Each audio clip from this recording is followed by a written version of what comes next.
नमस्कार दोस्तों, तत्व ध्वनि में आपका स्वागत है, जहां हम अध्यात्म के गहन रहस्यों की खोज करते हैं। क्या आप जानते हैं कि जिस ब्रह्मांड में हम रहते हैं वह एक मां की अनंत शक्तियों का विस्तार है। वह सिर्फ कोमल नहीं है, वह उग्र भी है। वह सिर्फ प्रकाश नहीं है, वह गहन अंधकार भी है। आज हम उस परम शक्ति के 10 अद्भुत रूपों को जानेंगे, जिन्हें 10 महाविद्या कहा जाता है। ये 10 देवियां केवल अलग अलग स्वरूप नहीं है, बल्कि ये एक ही दिव्य माता के पूर्ण स्पेक्ट्रम को दर्शाती है। इन्हें समझने का अर्थ है जीवन के हर पहलू को स्वीकार करना, चाहे वह सौंदर्य हो या विनाश, ज्ञान हो या अराजकता। हमारे वैदिक ग्रंथों में एक इष्टदेव की पूजा पर जोर दिया जाता है, जो हमारी ऊर्जा को केंद्रित करता है। लेकिन तंत्र कहता है कि आपका इष्ट हर रूप में मौजूद है। 10 महाविद्याओं की साधना एक ही सत्य के हर पहलू से जुड़ने का मार्ग है। आज हम उन्हें एक एक करके जानेंगे, उनके उग्र और कृपालु दोनों रूपों को। हम जानेंगे उनका सार, उनकी पूजा का कारण, एक प्रमुख लाभ, उनका शक्तिशाली मंत्र और एक सरल आह्वान विधि। हमारी पहली महाविद्या है काली। वे परिवर्तन की प्रथम शक्ति हैं। उनका गहरा रंग, 4 भुजाएं जिनमें तलवार और कटा हुआ सिर है, और खोपड़ियों की माला, यह सब अहंकार, भ्रम और अज्ञानता के विनाश का प्रतीक है। उनकी बाहर निकली हुई जीभ हमें बताती है कि वे समय को भी निगल सकती है, और भगवान शिव पर उनका विजयी रूप शक्ति की सर्वोच्चता दर्शाता है। क्यों करें पूजा? काली आपके अहंकार को नष्ट करती है, आपके मार्ग से डर और नकारात्मक ऊर्जाओं को हटाती है। प्रमुख लाभ, वे आपके जीवन में तुरंत परिवर्तन लाती है और मुक्ति का द्वार खोलती है। मंत्र AUM क्रीम कालिकाय नमः। सरल आह्वान, अमावस्या की रात को एक दीपक जलाएं और अपने सामने काली के स्वरूप की कल्पना करें। अपने अहंकार को उनके चरणों में समर्पित करें। अगली महाविद्या है तारा। वे रात्रि के आकाश की तरह नीली हैं और काली के समान उग्र होते हुए भी बहुत करुणामयी हैं। वे अपने हाथों में कैंची और कमल लिए हुए हैं, जो जीवन और मृत्यु पर उनके नियंत्रण को दर्शाता है। क्यों करें पूजा? तारा आपको जीवन के कठिन सागर में मार्गदर्शन देती है। प्रमुख लाभ, वे ज्ञान, वाणी में सिद्धि और हर चुनौती से सुरक्षित बाहर निकलने का रास्ता प्रदान करती है। मंत्र AUM ह्रीं स्त्रीं हूं फट। सरल आह्वान, सुबह सूर्योदय के समय शांत स्थान पर बैठकर नीले रंग पर ध्यान करें और कल्पना करें कि देवी आपको राह दिखा रही है। तीसरी महाविद्या त्रिपुरा सुंदरी, ब्रह्मांड के सर्वोच्च सौंदर्य का प्रतीक है। वे 16 वर्ष की तेजस्वी किशोरी के रूप में चित्रित हैं, जो आनंद और कृपा का प्रतीक है। क्यों करें पूजा? वे आपके जीवन में सुंदरता, प्रेम और आनंद को आमंत्रित करती है। प्रमुख लाभ, उनकी साधना आपको सभी चीजों में दिव्यता और सौंदर्य का अनुभव कराती है, जिससे आपका जीवन आनंदमय हो जाता है। मंत्र AUM ह्रीं श्रीं त्रिपुर सुंदर्य नमः।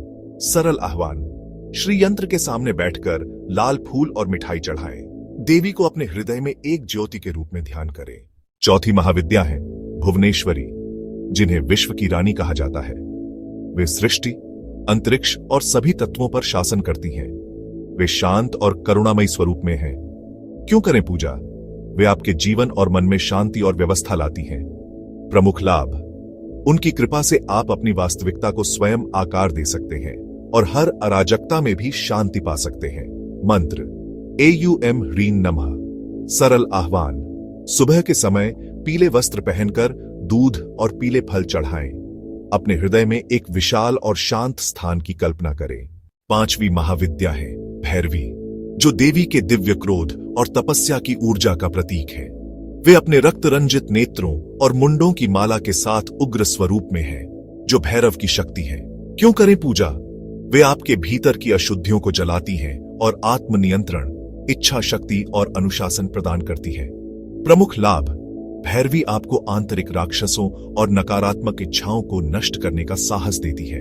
मंत्र AUM ह्रीं भैरव्यै नमः। सरल आह्वान, गोधूली के समय लाल फूल चढ़ाकर उनके मंत्र का जाप करें। अपनी बुरी आदतों को छोड़ने के लिए व्रत या तपस्या करने का संकल्प लें। छठी महाविद्या छिन्नमस्ता का स्वरूप बहुत ही शक्तिशाली और प्रतीकात्मक है। वे अपना कटा हुआ सिर अपने हाथ में पकड़े हुए हैं, जिससे रक्त की 3 धाराएं निकल रही हैं। यह आत्म बलिदान और कुंडलिनी शक्ति के जागरण का प्रतीक है। क्यों करें पूजा? वे अहंकार को काटकर जीवन के सबसे गहरे रहस्यों को प्रकट करती है।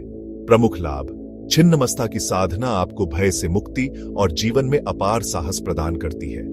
मंत्र एयूएम श्री ह्रीं ह्रीं एं वज्र वैरोचनीय श्री ह्रीं ह्रीं फट स्वाहा। सरल आह्वान, एकांत में बैठकर आत्म नियंत्रण पर ध्यान करें और अपने अहंकार को देवी के चरणों में समर्पित करें।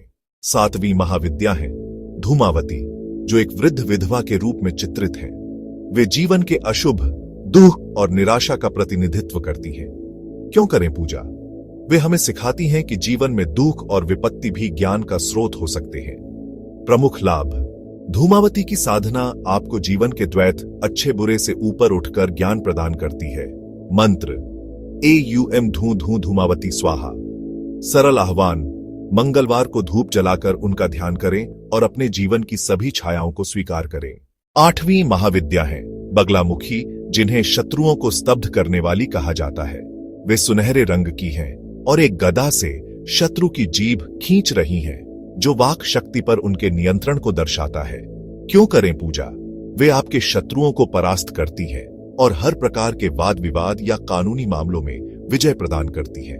प्रमुख लाभ, उनकी कृपा से आप नकारात्मकता और बुरी शक्तियों से सुरक्षित रहते हैं।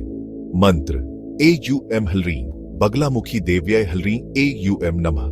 सरल आह्वान, पीले वस्त्र पहनकर हल्दी और सरसों के बीज चढ़ाएं। अपने मार्ग की सभी बाधाओं को शांत होने की कल्पना करें।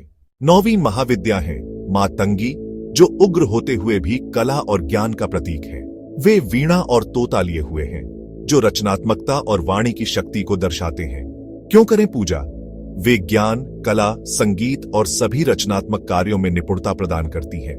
प्रमुख लाभ, मातंगी आपको अपरंपरागत तरीकों से सफलता और ज्ञान प्राप्त करने का मार्ग दिखाती है। मंत्र एयूएम ह्रीं ऐं श्री नमो भगवती उच्चिष्ट चंडाली मातंगेश्वरी सर्वजन वशंकारी स्वाहा। सरल आह्वान, रचनात्मकता के लिए उनका मंत्र जपें और अपने भीतर की कलात्मक ऊर्जा को जागृत होने दें। हमारी अंतिम महाविद्या है कमला, जो सौंदर्य और समृद्धि की कमल देवी है। वे देवी लक्ष्मी के समान हैं और 4 हाथों वाली है, जिन्हें 2 हाथी अभिषेक कर रहे हैं। क्यों करें पूजा? वे आपके जीवन में धन, समृद्धि और भौतिक सुख लाती हैं। प्रमुख लाभ, कमला की साधना आपको भौतिक और आध्यात्मिक दोनों तरह की समृद्धि प्रदान करती है, जिससे जीवन में संतुलन आता है। मंत्र एयूएम श्री महालक्ष्मीय नमः। सरल आह्वान, शुक्रवार को कमल के फूल और मिठाई चढ़ाएं और कल्पना करें कि धन और समृद्धि नदियों की तरह आपके जीवन में बह रही है। दोस्तों, 10 महाविद्याओं की साधना का अर्थ है दिव्य माता के सभी रूपों को स्वीकार करना, चाहे वे उग्र हों या कोमल। जब आप उनकी पूरी शक्ति को अपनाते हैं, तभी आप जीवन की चुनौतियों को पार करके सच्ची मुक्ति पा सकते हैं। उस एक महाविद्या से शुरुआत करें जो आपके हृदय के सबसे करीब हो, फिर धीरे धीरे अन्य रूपों को भी अपनाएं। अगर यह वीडियो आपको पसंद आया हो तो इसे लाइक करें, शेयर करें और तत्व ध्वनि को सब्सक्राइब करें। मिलते हैं अगले वीडियो में। जय देवी, जय भैरवी, जय एवरा।